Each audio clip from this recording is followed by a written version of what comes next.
শীত আসতেই প্রশ্ন একটাই, প্রতিদিন গোসল করা কি দরকার, নাকি কম গোসল করাই স্বাস্থ্যকর? বিশেষ করে যখন ঠান্ডায় জমে যাওয়ার মতো অবস্থা, তখন দ্বিধা আরও বাড়ে। বিশেষজ্ঞরা বলছেন, শীতে গোসলের নিয়ম গরমকালের মতো হওয়া উচিত নয়, বরং শরীর, আবহাওয়া ও ত্বকের ধরন অনুযায়ী গোসলের ফ্রিকোয়েন্সি বদলাতে হবে।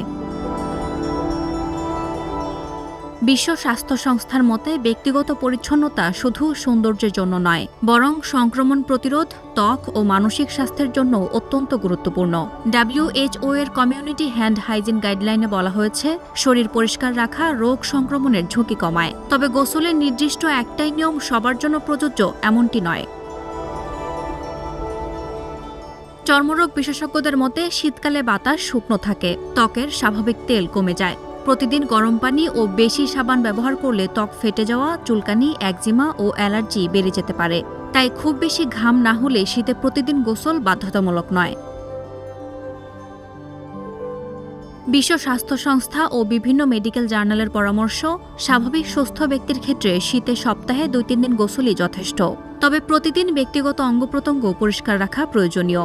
শরীরচর্চা, ভারী কাজ, অতিরিক্ত ঘাম বা দুর্গন্ধ হলে অবশ্যই সেদিন গোসল করা উচিত। শিশু ও বয়স্কদের জন্য বিশেষ সতর্কতার কথা বলছেন চিকিৎসকরা। শিশুদের ত্বক সংবেদনশীল হওয়ায় সপ্তাহে 2-3 দিন কুসুম গরম পানিতে গোসল করতে হবে। আর বয়স্কদের ক্ষেত্রে শুষ্ক ত্বকের সমস্যা বেশি দেখা যায়, তাই প্রতিদিন গোসলের বদলে ভেজা তোয়ালে দিয়ে শরীর মুছে পরিষ্কার রাখা যেতে পারে।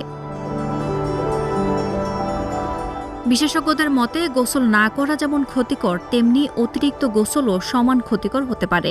অতিরিক্ত সাবান ও গরম পানি ত্বকের প্রাকৃতিক প্রতিরক্ষা স্তর নষ্ট করে দেয়, ফলে ত্বক শুষ্ক হয়ে যায় এবং সংক্রমণের ঝুঁকি বাড়ে। শীতে গোসলের নিয়ম সবার জন্য এক নয়। শরীর, আবহাওয়া ও দৈনন্দিন কাজ সব মিলিয়ে বুদ্ধিমত্তার সঙ্গে সিদ্ধান্ত নিলেই স্বাস্থ্যকর জীবনযাপন সম্ভব। সাদিয়া ইয়াসমিন, প্রথম আলো।